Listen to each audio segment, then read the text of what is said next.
Hello प्यारे बच्चों, mission प्रेरणा की ई पाठशाला के डिजिटल क्लासरूम में आपका स्वागत है। मैं अमिता सचान, अध्यापिका, बेसिक विद्यालय रायपुर, चिन्हट, लखनऊ।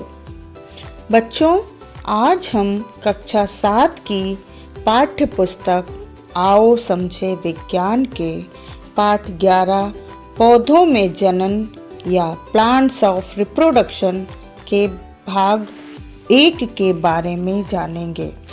इस पाठ के अंतर्गत हम जनन क्या है, जनन की विधियां व अलैंगिक जनन के बारे में जानेंगे। ये बच्चों, हम सबसे पहले जानते हैं कि जनन का क्या अर्थ है। जनन यानी रिप्रोडक्शन का अर्थ है जनक या पेरेंट्स के द्वारा संतति उत्पन्न करना, यानी कि एक वंश से दूसरे वंश को उत्पन्न करना। सभी जीव अपने वंश को बनाए रखने के लिए जनन क्रिया करते हैं।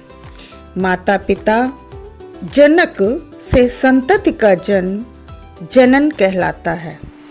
इस क्रिया में सभी जीव अपने समान जीवों को जन्म देते हैं। बच्चों, क्या आप जानते हैं कि पौधों में जनन कैसे होता है?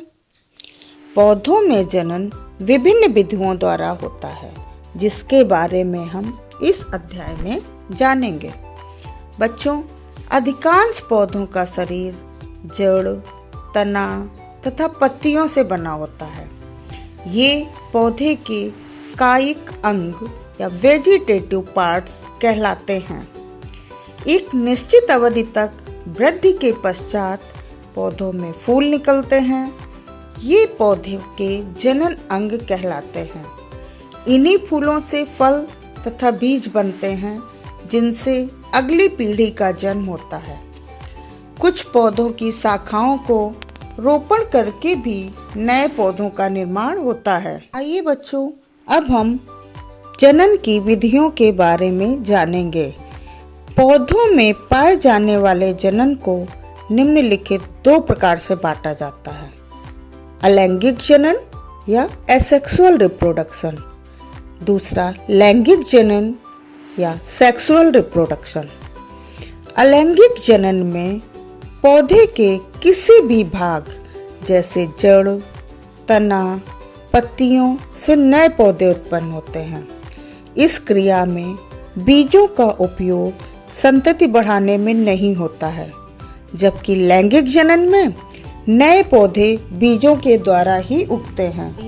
अब हम अलैंगिक जनन या एसेक्सुअल रिप्रोडक्शन व उसके प्रकार के बारे में जानेंगे। बच्चों, क्या आपने कभी गन्ना, आलू, अदरक, गाजर, मूली आदि को खेतों में बोते हुए देखा है? इसके तने के छोटे छोटे टुकड़े करके जमीन में लगाए जाते हैं। कुछ पौधे जड़ों से भी उत्पन्न होते हैं। ये पौधे अलैंगिक जनन करते हैं। जनन की इस विधि में नए पौधों को उगाने में बीजों की आवश्यकता नहीं होती है। अलैंगिक जनन निम्नलिखित प्रकार से होता है: नंबर 1 मुकुलन द्वारा, नंबर 2 खंडन द्वारा, नंबर 3 बीजाणु निर्माण द्वारा तथा नंबर 4 वर्धी प्रजनन या कायिक प्रवर्धन द्वारा। आइए बच्चों, अब हम मुकुलन या बडिंग के द्वारा जनन के बारे में जानेंगे। बच्चों, ब्रेड को फुलाने में ईस्ट का प्रयोग किया जाता है। ईस्ट एक कोशिकीय जीव है, जिसे सूक्ष्मदर्शी द्वारा देखा जाता है। यदि पर्याप्त पोषण उपलब्ध हो तो कुछ ही घंटों में ये वृद्धि करके मुकुलन यानी जनन करने लगते हैं। आइए हम जानते हैं ये जनन कैसे करते हैं।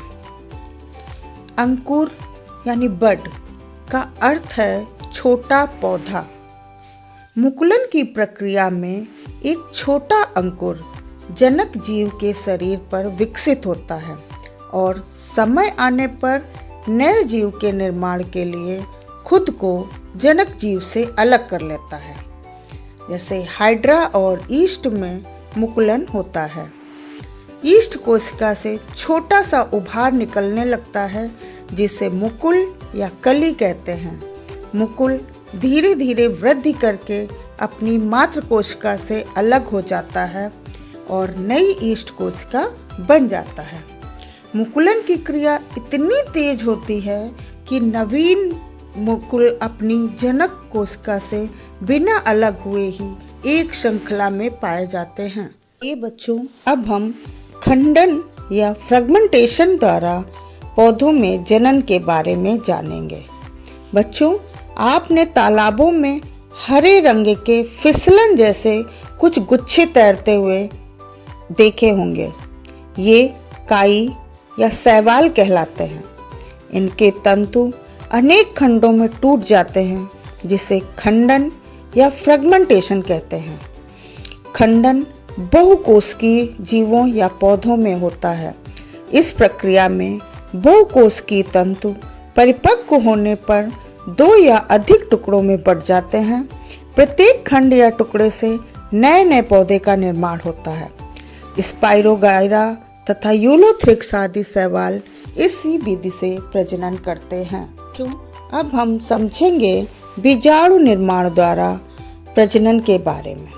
बच्चों, आपने अचार या भीगी या पुरानी डबल रोटी में लगे हुए सफेद रंग के फफूंद को देखा होगा। इनमें छोटी छोटी धागे जैसी रचना होती है जिन्हें कवक तंतु या फंगस कहते हैं। इन तंतुओं के ऊपरी सिरे फूल जाते हैं जिसमें अत्यंत छोटी छोटी रचनाएं बनती हैं जिसे बीजाणु कहते हैं। जब बीजाणु निर्मुक्त होते हैं तो ये वायु में तैरते रहते हैं, क्योंकि ये बहुत हल्के होते हैं, इसीलिए ये लंबी दूरी तक जा सकते हैं। बीजाणु अलैंगिक जनन करते हैं। ये बीजाणु प्रतिकूल परिस्थितियों में भी जीवित रहते हैं। जब बीजाणु हवा के द्वारा नम स्थानों पर गिरते हैं तो अंकुरित होकर नए कवक या फफूंद को जन्म देते हैं। शैवाल, मांस और फर्न आदि में भी बीजाणुओं के द्वारा ही जनन होता है। बच्चों, अब हम कायिक जनन या वेजिटेटिव रिप्रोडक्शन के बारे में जानेंगे। जब पौधों के वर्धी भाग या वेजिटेटिव पार्ट्स जैसे जड़, तना और पत्ती से नए पौधे का जन्म होता है, उसे वर्धी प्रजनन या कायिक जनन या वेजिटेटिव पार्ट रिप्रोडक्शन कहते हैं। ऐसे पौधे बिना बीज के उगाए जाते हैं। अलैंगिक जनन में पादप के मूल, तने, पत्ती अथवा कली या मुकुल जैसे किसी कायिक अंग द्वारा नया पौधा प्राप्त किया जाता है। क्योंकि जनन पौधों के कायिक भागों से होता है, अतः इसे कायिक प्रवर्धन कहते हैं। पर्व संधि तने या शाखा का वह भाग है जहां से पत्ती निकलती है। शाखा के इस टुकड़े को कर्तन या कलम कहते हैं। कलम को मिट्टी में दबा देने से व प्रतिदिन पानी देने से इसकी वृद्धि को देखा जा सकता है। इसके पुष्प कलिकाओं से पुष्पों को खिलते हुए देखा होगा। अपने पुष्प कलिकाओं से पुष्पों को खिलते देखा होगा। पुष्प कलिकाओं के अतिरिक्त पत्तियों के कक्ष या पत्ती के पर्व संधि से जुड़ाव का बिंदु में भी कलिकाएं या मुकुल होती हैं। ये कलिकाएं प्ररोहों या अंकुरों के रूप में विकसित होती हैं और कायिक कलिकाएं कहलाती हैं। जैसे गुलाब में इसी विधि के द्वारा प्रजनन होता है।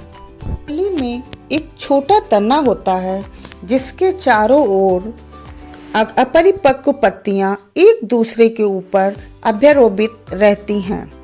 कायिक कलिकाएं भी नए पौधों को जन्म देती हैं। बच्चों, आप इस चित्र को ध्यान से देखिए और समझने की कोशिश करें। आइए अब हम एक प्रयोग के द्वारा समझते हैं। आप एक आलू को लीजिए और आलू पर पड़े छत चिन्हों या जो गड्ढे हैं उनको देखें। आलू की छत चिन्ह को आँख कहते हैं। बच्चों, आओ इससे करके देखते हैं। आप एक आलू को लेकर 2 या 3 टुकड़ों में काट लें। ध्यान रहे प्रत्येक टुकड़े में एक आंख अवश्य हो। अब इन टुकड़ों को मिट्टी में दबा दें और नियमित पानी डालते रहें। 8 से 10 दिनों के बाद मिट्टी हटाकर इन टुकड़ों को निकालें और इनमें आए परिवर्तनों को देखें। आलू के इन छुत चिन्हों से अंकुरित होते हुए पौधे दिखाई देंगे और इससे नया पौधा बन जाएगा। धीरे धीरे ये पौधा बड़ा होगा और फिर आलू बन जाएगा। इसी तरीके से हल्दी, अदरक और गन्ना आदि के भी पौधे उगाए जाते हैं। बच्चों, ब्रायोफिलम, अजूबा या पत्थर चटा के पौधों में पत्ती के किनारे गर्त कलिकाएं होती हैं। अब इस पौधे की पत्ती आर्द्र मृदा में गिर जाए तो प्रत्येक कलिका नए पादपों को जन्म देती है। अजूबा तथा विगोनिया में भी पत्तियों से नए पौधे उत्पन्न होते हैं। बच्चों, कुछ पौधों की जड़ों यानी कि मूल से भी नए पौधे को जन्म दे सकती हैं। जैसे शकरकंद की जड़ से ही शकरकंद का पौधा तैयार किया जाता है। डहलिया का तथा सतावर की जड़ों से को जब मिट्टी में बोया जाता है तो इनसे नए पौधे उत्पन्न होते हैं। बच्चों, आपने गाजर तथा मूली को भी खाया होगा, वह भी इसी विधि से उगाए जाते हैं। वर्धी प्रजनन या कायिक प्रवर्धन से उत्पन्न पौधे जनक पौधों के समान होते हैं तथा उनके गुणों को बनाए रखते हैं। आइए बच्चों, अब हम समझेंगे कि कायिक प्रवर्धन से लाभ के बारे में। बच्चों, इनसे क्या क्या लाभ होते हैं? जिन पौधों में बीज उत्पन्न करने की क्षमता नहीं होती, उनका प्रजनन कायिक प्रवर्धन विधि के द्वारा ही किया जाता है। इस विधि में उगाए गए पौधों में बीज द्वारा उगाए गए पौधों की अपेक्षा कम समय में फल और फूल लगने लगते हैं। पौधों में पीढ़ी दर पीढ़ी आनुवंशिक परिवर्तन होते रहते हैं। इसमें फल कम और छोटे होते जाना आदि, जबकि कायिक प्रवर्धन द्वारा उगाए गए पौधों में जनक पौधे के समान ही फल फूल लगते हैं। अधिक पैदावार तथा उपयोगी पौधों के गुणों को बनाए रखने के लिए वर्धी प्रजनन कराए जाते हैं। कृत्रिम विधियों से भी पौधों में वर्धी प्रजनन कराए जाते हैं। आइए बच्चों, अब हम देखते हैं कि हमने इस वीडियो में क्या क्या सीखा। सबसे पहले हमने जनन क्या है तथा जनन की विधियों के बारे में जाना तथा अलैंगिक जनन किसे कहते हैं तथा इसके प्रकारों के बारे में भी जाना। उम्मीद करती हूँ कि यह पाठ आपको अच्छे से समझ में आ गया होगा। अब इस पाठ से संबंधित मैं कुछ प्रश्न पूछूंगी। देखें आपने कितना सीखा है तथा उसमें से कितना याद रखा है। बच्चों, मैं आपसे बहुविकल्पी प्रश्न पूछूंगी, जिसमें एक प्रश्न के 3 या 4 उत्तर दिए होंगे, जिसमें आपको सही उत्तर में निशान लगाना है। तो चलिए शुरू करते हैं। प्रश्न नंबर 1, ईस्ट में जनन किस विधि द्वारा होता है? मुकुलन, खंडन द्वारा, बीजाणु निर्माण द्वारा या वर्धी प्रजनन द्वारा? दूसरा प्रश्न है, यीस्ट किस प्रकार का जीव है? एक कोशिकीय जीव, द्विकोशिकीय जीव या बहुकोशिकीय जीव? तीसरा प्रश्न है, स्पाइरोगाइरा में प्रजनन किस विधि द्वारा होता है? मुकुलन द्वारा, खंडन द्वारा, बीजाणु निर्माण द्वारा या कायिक प्रवर्धन द्वारा? चौथा प्रश्न है, बीजाणु निर्माण द्वारा जनन होता है यीस्ट में या स्पाइरोगाइरा में, राइजोपस या फफूंद में या गुलाब में।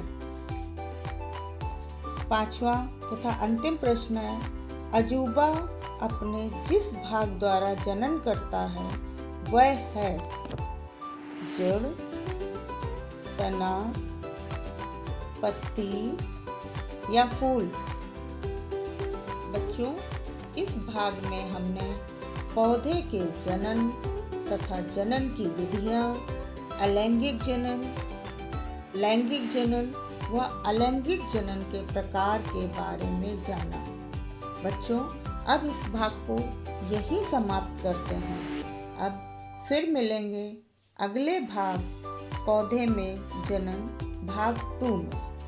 इस भाग में हम पौधे के लैंगिक जनन, परागण, निषेचन तथा बीजों के प्रकीर्णन के बारे में जानेंगे। तब तक के लिए धन्यवाद बच्चों।